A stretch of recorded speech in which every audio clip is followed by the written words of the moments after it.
Alors, donc, bonjour à tous et à ceux que je n'ai pas encore salués personnellement. Moi, je suis Marie Verkruysen, je suis hématologue, donc avec un intérêt très particulier pour le myélome, depuis déjà quelques années maintenant. Je vais vous parler des CAR-T, puisque dans le domaine de l'immunothérapie, évidemment, je suis sûre que certains d'entre vous ont déjà entendu parler des CAR-T, si ce n'est pas dans la presse globale, certainement en consultation avec l'un ou l'autre de vos hématologues. Alors bon, ça aussi, on va vous le remettre plein, parce qu'en fait, on est méga fiers. Mais donc, l'immunothérapie, depuis 2015, donc ça fait 10 ans maintenant, c'est une vraie révolution dans le myélome, ça c'est clair. Ça a commencé avec le daratumumab, tous les anticorps monoclonaux effectivement, les bispécifiques dont vous venez d'entendre, l'efficacité hallucinante, et évidemment les CAR-T qu'on va aborder maintenant. Alors, juste vous rappeler que le daratumumab et l'isatuximab, qui sont deux molécules, donc quand les molécules terminent par mab, ça veut dire monoclonal antibody. Donc ce sont les anticorps monoclonaux. Donc comme ça, vous le savez parce que vous allez en entendre un maximum. Donc qu'est-ce que ça veut dire? Ça veut dire qu'on a des anticorps qui vont viser la surface du plasmocyte, de la cellule malade et non malade, ce qui explique en partie les effets secondaires. Ça, c'est important que vous l'ayez bien en tête. Et ce daratumumab ou l'isatuximab qu'on utilise aussi, en fait, son mode de fonctionnement est multiple. Ce n'est pas juste un anticorps qui vient, qui a un effet direct et qui tue la cellule. En fait, il va vraiment, on appelle ça opsoniser la cellule plasmocytaire. Donc, il va lui mettre un petit chapeau, un petit flag, un petit drapeau.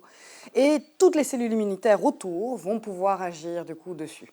Donc, c'est pour ça qu'on appelle ça une immunothérapie. Ce n'est pas juste un anticorps, c'est un anticorps qui va en fait vraiment stimuler notre immunité à reconnaître la cellule malade comme malade.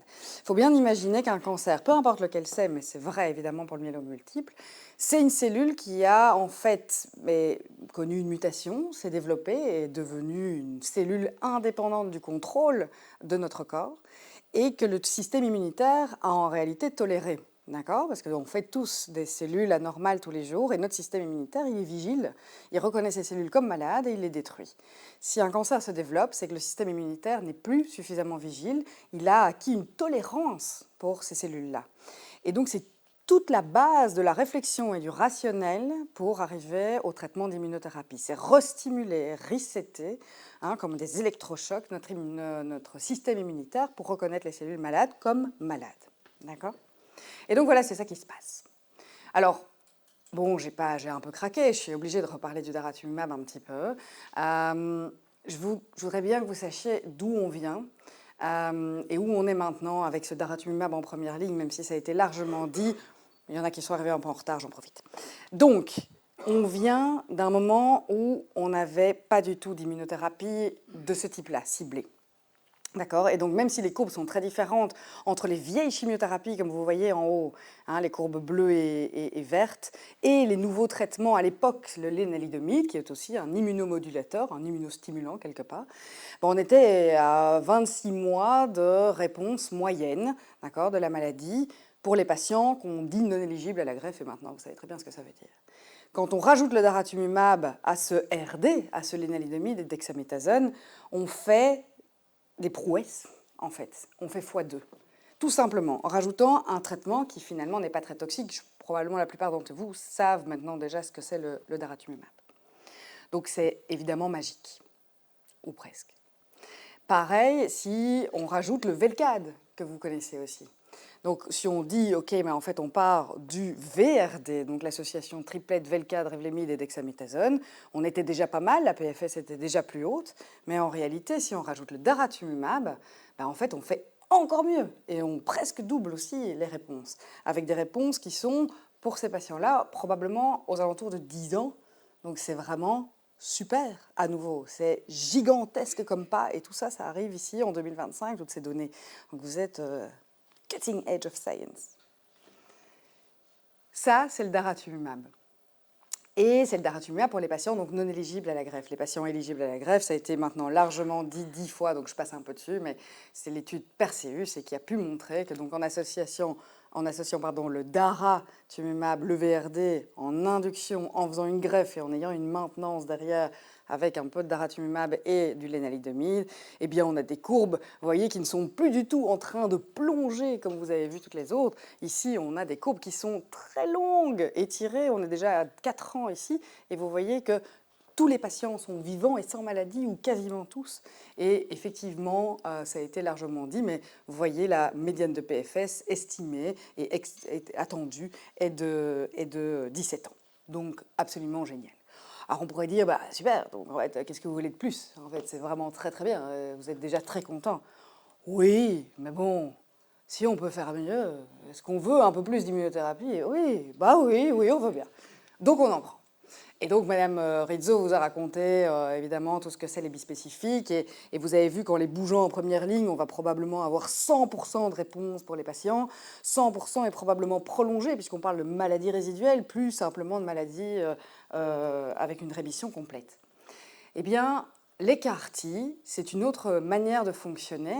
Et c'est finalement, comme je vous disais, de resetter notre système immunitaire et de dire, OK, notre lymphocyte qui est là, tranquille, il se balade, mais il laisse passer les myélocytes, enfin les cellules plasmocytaires. Ben, en fait, on va lui dire, non, mais attends, tu vas te réarmer, mon petit, on va reprendre un petit peu les choses en main. Et en fait, on va même lui fournir une arme très spécifique et il va devenir un missile à tête chercheuse. D'accord? Donc, on va prendre les lymphocytes, vos lymphocytes, les lymphocytes qui sont plutôt tranquilles, un peu chill et qui ne bougent plus trop, et on va les mettre au laboratoire et leur permettre d'avoir et d'acquérir à leur surface un anticorps qui va spécifiquement reconnaître la surface des cellules plasmocytaires, malades et non malades. Et c'est ce qu'on appelle le BCMA ou BCMA, B-Cell Maturation Antigen, que vous avez déjà entendu en fait dans la présentation de Ornella, parce qu'en fait c'est le même antigène de surface, c'est le même drapeau qu'on va viser, mais d'une manière en fait tout à fait différente.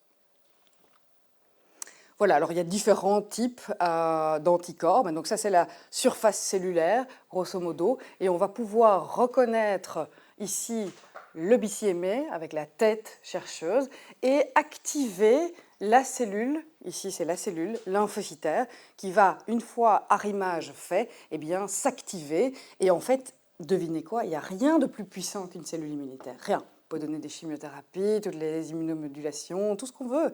Une cellule immunitaire, c'est ultra puissant. Et alors, bon, on peut dire quand même que c'est assez élégant comme truc. Alors, comment ça se passe en pratique? Vous voyez, on va démarrer à gauche. Vous avez donc vous, le patient, qui se trouve donc à l'unité d'aphérèse, là où on peut récolter des cellules souches, mais où on peut récolter aussi en fait les lymphocytes. Et c'est comme ça que ça se passe. On va prélever les lymphocytes avec la petite machine que Julie Dalmagne vous a montrée tout à l'heure. Et puis, on va envoyer ces lymphocytes, on les récupère, et puis on les envoie au laboratoire. Le laboratoire spécifique de fabrication, évidemment, des lymphocytes et des CAR. CAR, je ne l'ai pas dit d'ailleurs, mais c'est Chimeric Antigen Receptor, T-cell, donc ça veut dire qu'on va créer un récepteur chimérique qui va permettre de reconnaître donc, la cellule plasmocytaire. Et donc, on fait cette manipulation, je dis petite manipulation, mais enfin c'est une manipulation assez élégante et précise, pour que ces cellules T, qui sont donc les vôtres, soient maintenant capables de reconnaître la cellule plasmocytaire. On les force. Et puis, au laboratoire, on va les chouchouter, leur donner plein de petites choses à manger, et puis elles vont s'expanser, elles vont se développer, on va en avoir un nombre suffisant pour qu'on ait notre armée qui soit prête. Et puis, on les réinjecte. On les réinjecte dans votre corps, ce sont vos propres cellules, donc en fait, c'est super. Et elles sont maintenant beaucoup plus actives, elles ont leurs armes en main. Alors, pour vous donner un petit peu une idée des résultats, dans l'histoire du médicament, ça se passe toujours, et des nouveaux médicaments, ça se passe toujours de la même manière. On va d'abord commencer à donner des médicaments nouveaux chez des patients qui n'ont plus d'autre choix que d'essayer quelque chose de nouveau, parce que les traitements de première ligne et tout ce qui a déjà été prouvé comme efficace ne fonctionne plus, d'accord, avant d'arriver plus tôt, d'accord, ça remonte les lignes au fur et à mesure.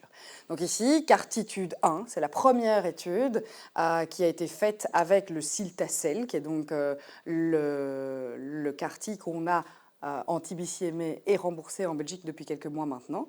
Et on essaye chez des patients qui n'ont plus d'autres possibilités thérapeutiques réputées efficaces. Et vous voyez le MED-LOT, ça c'est du charabia, mais ça veut dire Median Line of Therapy.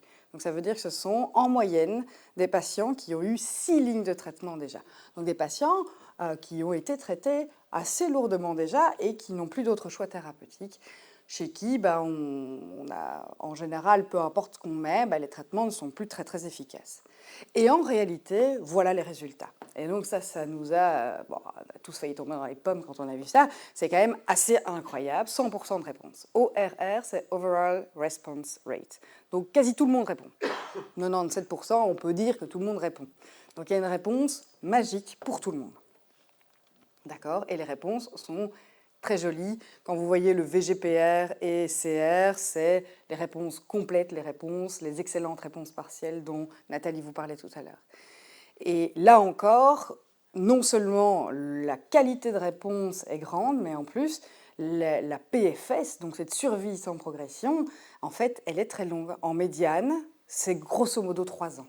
Donc ça veut dire que des gens qui ont été traités très lourdement, qui n'avaient plus beaucoup d'espoir de vie, de survie, même de survie globale, en fait, vont être débarrassés de la maladie en moyenne pendant 3 ans.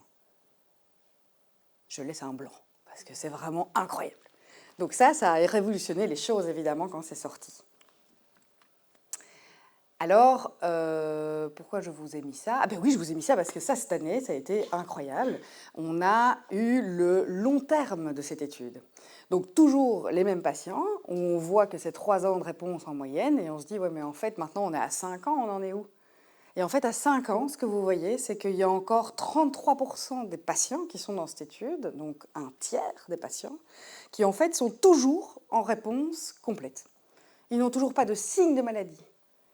Donc ça veut dire que, on parlait de réponse, de guérison éventuelle, effectivement, 5 ans sans maladie, on approche tout doucement de la définition probable d'une réponse complète qui peut être une guérison. Et on le touche du doigt. Alors, vous vous dites, ok, super, donc ça c'est très tardivement dans l'évolution d'un myélome, pourquoi on ne ferait pas ça beaucoup plus tôt? Ça me semble être quand même beaucoup plus logique. En effet, vous avez raison. Donc, on a eu la même idée. On s'est dit, on va faire Cartitude 4, donc un peu plus tard. Et là, vous voyez que la médiane LOT, line of treatment, c'est 2. Donc, les patients ont eu en moyenne 2 lignes. Donc, on avance. On avance, on se dit, enfin, c'est tellement efficace, probablement c'est mieux avant. Et pourquoi on se dit ça? Mais parce qu'en fait, ce qu'on fait, c'est prendre les lymphocytes du patient. Plus on a eu de traitements, plus les lymphocytes, en réalité, peuvent être abîmés, ont été exposés à des traitements, ont été exposés à des chimiothérapies, de l'immunothérapie, ont été déjà surstimulés. Est-ce que si on les prend plus tôt, ils ne seraient pas plus forts déjà, plus fonctionnels? Et vous allez voir, c'est un peu le cas. Voilà les réponses qu'on a, des réponses absolument magnifiques où vous voyez que 84% des patients, alors c'est des études sur des beaucoup plus larges cohortes que ce que vous avez vu, donc il y a plus de 200 patients, et vous voyez que la plupart des patients répondent avec des réponses qui sont complètes aussi, avec des maladies résiduelles négatives, je n'ai pas mis tous les détails, et vous voyez de nouveau qu'à 3 ans, plus de la moitié en fait, des patients sont encore en réponse. Donc effectivement, assez magnifique. Et vous voyez qu'en survie, donc comme Nathalie vous le disait, ce qu'on regarde, c'est évidemment la survie sans progression, sans maladie, mais on regarde aussi la survie globale, et ça c'est là, et vous voyez les courbes qui se séparent magnifiquement, il n'y a pas de doute que ça marche, et ça marche au long cours. Alors, la question c'est, est-ce qu'on peut comparer? Alors, on ne peut pas toujours bien vraiment comparer les études entre elles parce que les patients ne sont pas les mêmes, mais clairement, si vous mettez Cartitude 1 face à Cartitude 4, vous voyez bien qu'il n'y a pas photo. On est bien meilleur si on met les traitements plus tôt.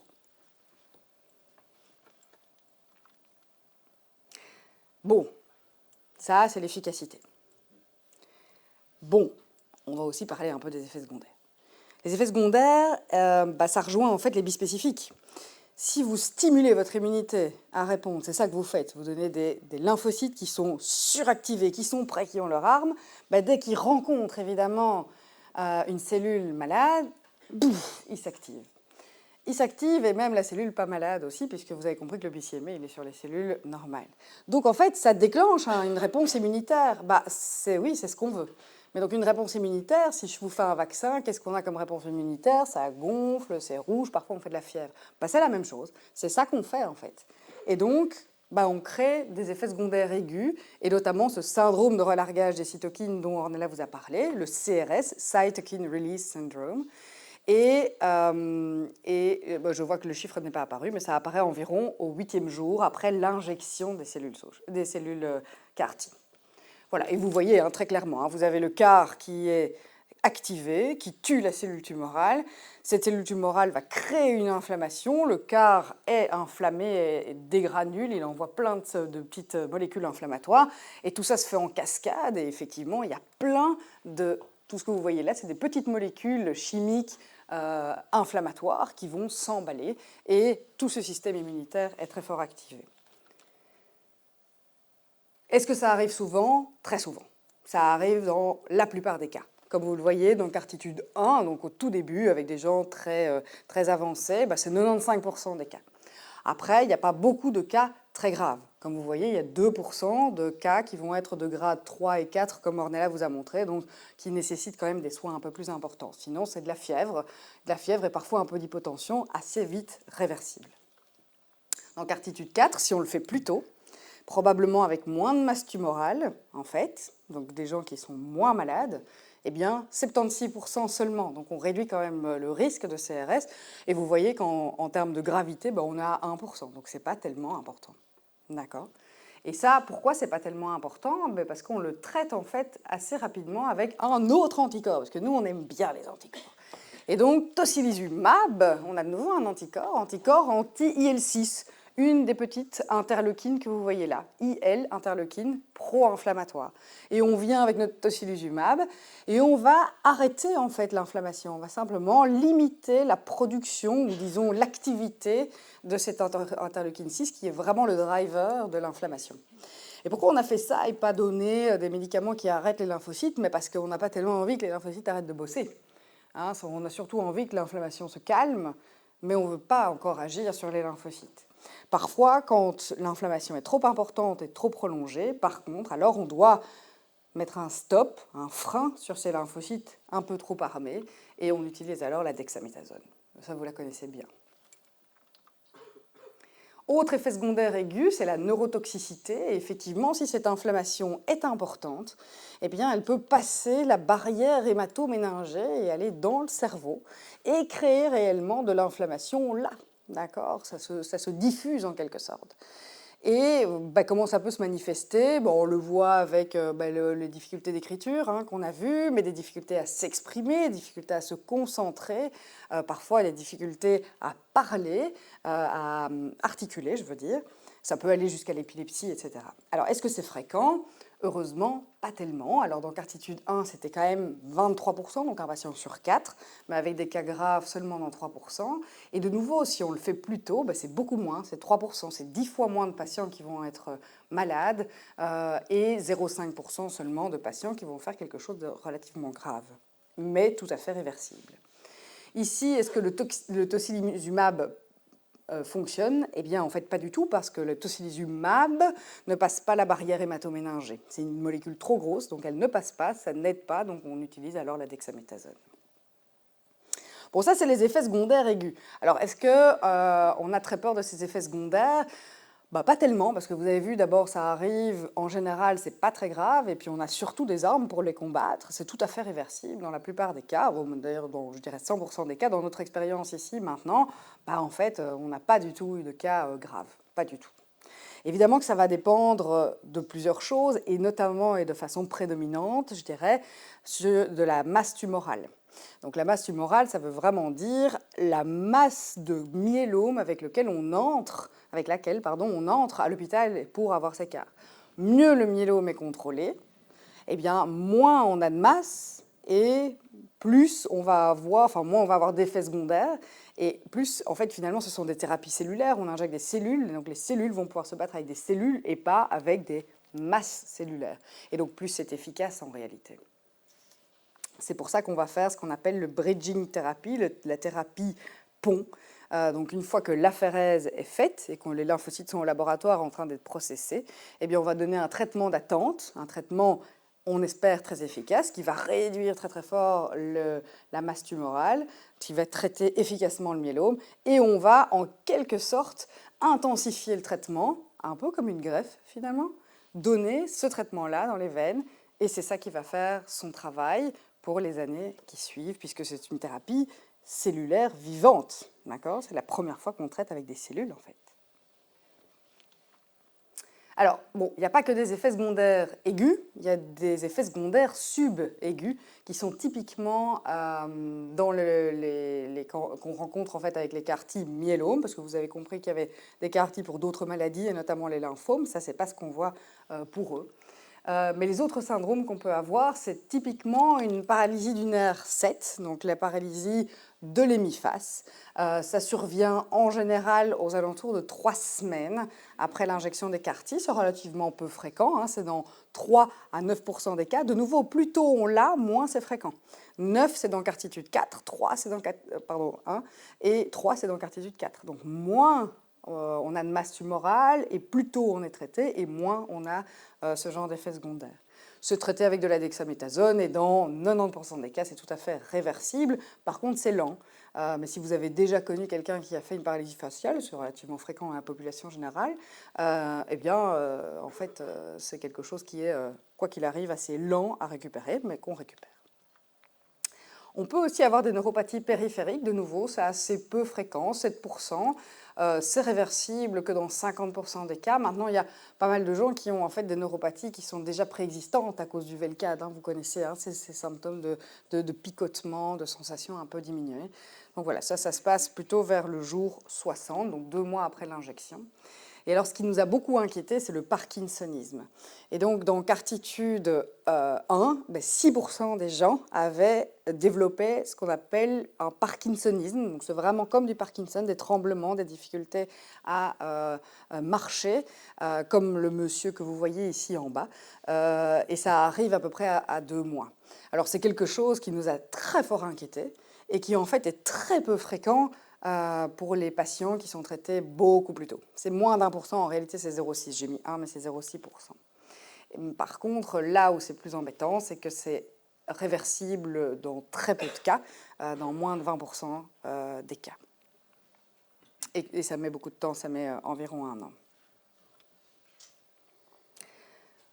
Le fait qu'il y ait tous ces effets secondaires neurologiques potentiels, même s'ils sont peu fréquents, fait que les recommandations sont de ne pas conduire pendant 2 mois, hein, vous avez vu, jusqu'à 60 jours après l'injection des CAR-T, parce que là, on est globalement sûr de ne plus faire de complications neurologiques aiguës ou subaiguës. D'autres effets secondaires dont je vous parle assez brièvement, c'est évidemment les infections, comme toujours, j'ai envie de dire, dans le myélome, avec peu importe les traitements qu'on utilise. C'est moins fréquent que dans les effets secondaires qu'on rencontre dans les bispécifiques. C'est à peu près un peu plus de 50% des cas. Et 24%, donc un patient sur 4, va faire une infection qu'on appelle grave. Ça veut dire qu'il nécessite une hospitalisation, qui nécessite une surveillance accrue et des antibiotiques. Souvent, c'est des infections virales. Et évidemment, c'est lié au fait qu'on vise le BCMA, donc on vise les plasmocytes malades, mais aussi les non malades. Les plasmocytes sont les cellules qui fabriquent nos anticorps, et si on ne peut plus faire d'anticorps, on n'a plus de l'immunité qu'on appelle humorale, raison pour laquelle on donne ces anticorps, ces gamma-globulines, ces IG, alors 1 fois par mois à l'hôpital de jour, pour éviter les infections. Certains patients peuvent faire des cytopénies tardives, donc des plaquettes qui sont plus basses, une hémoglobine plus basse, et parfois les globules blancs eux-mêmes sont plus bas. C'est relativement fréquent, mais réversible au jour 30. Ça, c'est expliqué parce qu'on donne aussi une chimiothérapie qui dure 3 jours, qui va faire en fait de la place, avant de donner les cellules, les CAR, simplement pour faire de la place. Ce sont des chimiothérapies de 3 jours assez légères qui vont en fait enlever ou diminuer la charge lymphocytaire circulant, donc enlever les lymphocytes qui circulent, de façon à globalement faire de la place pour les lymphocytes qu'on injecte. Et alors, comme toute thérapie, il existe des seconds cancers aussi dans 5% des cas, avec des cancers notamment hématologiques et ce qu'on appelle des myélodysplasies, donc la moelle osseuse qui ne fabrique plus bien les cellules du sang périphérique, donc les globules rouges, les plaquettes et les globules blancs. Ça, ce sont des choses qu'on voit dans toutes les thérapies qu'on donne. C'est ce qu'on vous raconte quand on vous donne du lénalidomide, quand on vous donne le VRD, quand on donne la greffe aussi, qui est de la chimiothérapie. Donc voilà, ce sont des traitements, des effets secondaires inhérents à tous les traitements contre le cancer. Alors pratiquement, comment ça se passe le CAR? Eh bien, vous allez donc bénéficier de l'aphérèse, où on va simplement aller voir les copines de Julie qui sont passées tout à l'heure nous faire un coucou. On prélève les lymphocytes, on est du coup tranquille. La production, la fabrication de ces lymphocytes, leur expansion, tous les contrôles qualité avant de nous revenir, ça dure environ 6 semaines. Donc on laisse évidemment pas, on vous laisse pas sans traitement à ce moment-là. D'une part, parce que c'est trop long d'attendre 6 semaines avec un myélome qui est présent et actif. D'autre part, parce que vous avez compris, moins on a de myélome quand on rentre pour recevoir ces CAR, au mieux on fera, au moins d'effets secondaires on fera. Et en fait, au moins et au plus longtemps, on aura de réponse au final. Donc, ce traitement PON a lieu. En général, c'est 2 cycles. On fait 2 mois, comme ça on est très à l'aise. On hospitalise. Et puis on a donc cette chimiothérapie courte de 3 jours où on fait de la place pour recevoir les CAR qui sont donc infusés. Et puis on attend de voir si on développe des infections, si on développe de la fièvre, donc ce fameux syndrome de relargage des cytokines, si on développe oui ou non des effets secondaires neurologiques, comme vous avez vu c'est extrêmement rare. Et puis, on va également voir que les lymphocytes, donc les CAR qui sont dans le sang, ne se répliquent pas trop, et en tout cas pas trop vite, entre le jour 7 et le jour 14, parce qu'on sait que c'est vraiment la réplication rapide de ces lymphocytes, un peu trop rapide, un peu trop active, qui est liée au risque d'effets secondaires neurologiques au long cours. Donc on fait vraiment attention là. Si les lymphocytes montent trop haut, on les calme avec un peu de dexaméthasone et on évite comme ça très clairement les effets secondaires neurologiques qui sont très rares mais très redoutés évidemment. Et puis on rentre à la maison. C'est pas vous qui conduisez vers la maison. Et puis, on attend de voir s'il y a des toxicités subaiguës. Voilà, ces complications de cytopénie, où on doit parfois encore transfuser, les complications infectieuses, les complications neurologiques. Et puis, on va évaluer évidemment l'efficacité. Alors, qu'est-ce qui est, en plus des données que je viens de vous partager, qu'est-ce qui est hallucinant ici, c'est que ce sont des traitements qui sont en fait un one-shot. Donc en vrai, on va vous donner vos propres cellules qu'on a redirigées, qu'on a resetées et qui sont maintenant extrêmement efficaces. Et puis c'est tout. Donc on va gérer les effets secondaires, aigus, subaigus, et puis c'est tout. Et on va laisser ces cellules fonctionner le plus longtemps possible en espérant qu'elles vivent et qu'elles survivent le plus longtemps possible et qu'elles puissent détruire la moindre cellule de myélome et en permanence. Et c'est ça qui va se passer. Et c'est évidemment fou de penser ça, parce que tous ici dans la salle qui avaient été traités, pour la plupart, vous savez qu'en fait les traitements, quand on commence, on ne sait pas quand on termine. Ce sont des traitements qui sont prolongés, qui sont continus. On prend des médicaments tous les jours par la bouche, on prend de la dexaméthasone toutes les semaines, on se fait injecter des bispécifiques toutes les semaines ou tous les 15 jours à l'hôpital. En fait, on a une vie qui est grevée de beaucoup de passages à l'hôpital et on a un rappel sans cesse à la maladie. Alors c'est super d'avoir 17 ans de PFS, mais si c'est pour être tout le temps sous traitement, finalement, est-ce qu'en fait on ne peut pas faire mieux? Et probablement qu'avec les CAR, on peut faire mieux. On peut donner un traitement qui va de façon prolongée avoir un effet dans le temps sans qu'on doive prendre des médicaments tous les jours. Et ça, c'est quelque chose dans la révolution d'extrêmement révolutionnaire. Bon, ça coûte cher. Voilà, ça coûte quand même 500 000 € à l'heure actuelle. Faut faire des petits, 400 000, 350, est-ce qu'on en est à ça près? Bon, c'est beaucoup. C'est beaucoup. Est-ce que ça vaut le coup? De nouveau, c'est une balance risque-bénéfice à faire, même économique. D'abord, je pense qu'on peut négocier un petit peu mieux pour l'histoire du médicament. Mais par ailleurs, ce sont des médicaments qu'on va donner une fois, et puis si en fait pendant 20 ans on n'a plus de traitement, mais on économise tout ça. on économise le passage à l'hôpital, tous les médicaments. Vous avez vu, Julie vous a montré le tableau des médicaments. Si vous venez tous les mois pour du daratumumab, et c'est 5-6 000 euros tous les mois pendant 20 ans, bah, en fait, faites le calcul. Pareil pour le lénaïdomide, les bispécifiques, j'en parle même pas, c'est hyper cher tous les mois. Donc voilà, et tous les effets secondaires liés, hein, les hospitalisations, etc. Une fois que le quart est parti, et voilà, on gère les effets secondaires aigus, et puis en fait, au fur et à mesure où on s'éloigne, ben, il y a de moins en moins d'effets secondaires, évidemment. D'accord ? Donc voilà, donc beaucoup d'espoir. Sachez qu'il y a des études qui sont maintenant en cours, dont on va avoir la réponse dans les années, enfin en tout cas dans les mois qui viennent, où les CAR-T sont en fait en première ligne, où ça remplace la greffe. Et donc on parlera peut-être plus de patients éligibles à la greffe et de non éligibles à la greffe, parce que les CAR, en fait, bah, on peut les donner à n'importe quel âge. Du moment qu'on a un cœur suffisamment solide pour avoir éventuellement à supporter une petite hypotension, et les reins, bah, ce sont des choses qu'on pourrait probablement faire à l'avenir et qui permettraient d'arriver à une guérison fonctionnelle, on va appeler ça, c'est-à-dire quelque chose qui permettra de ne peut-être jamais avoir besoin effectivement de seconde ligne et de limiter de façon majeure les toxicités. Voilà, et donc avec Ornella, on est prêt, et puis toutes les autres, on est prêt à évidemment écouter et répondre à vos questions. Mais l'avenir est radieux.